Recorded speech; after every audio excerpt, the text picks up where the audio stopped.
Kapolri Jenderal Polisi Listio Sigit Prabowo membentuk tim yang bersinergi dengan instansi terkait penyebaran berita bohong alias hoax pemilu 2024.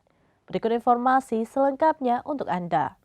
Kapolri Jenderal Polisi Listio Sigit Prabowo membentuk tim yang bersinergi dengan instansi terkait pencegahan penyebaran berita bohong alias hoax pemilu 2024. Hal ini dikatakan Listio saat menghadiri undangan di Pesantren Subhanul Waton, Jawa Tengah pada Sabtu 20 Mei 2023 lalu. Dalam kesempatan itu, Listio juga mengimbau kepada para santri untuk waspada terhadap hoax hingga kampanye hitam atau black campaign selama pesta demokrasi dimulai, khususnya melalui media sosial. Mantan Kabariskim Polri itu menyebut hal ini untuk menghindari terjadinya potensi-potensi pemecah belah bangsa.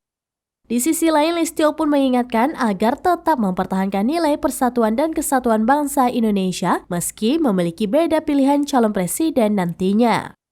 Untuk informasi, Indonesia akan menggelar pemilihan umum atau pemilu serentak pada tahun 2024 mendatang.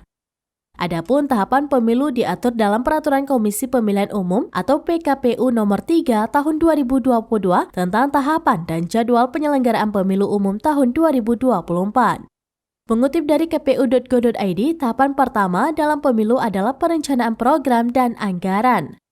Perencanaan program dan anggaran pemilu 2024 dijadwalkan mulai dari tanggal 14 Juni 2022.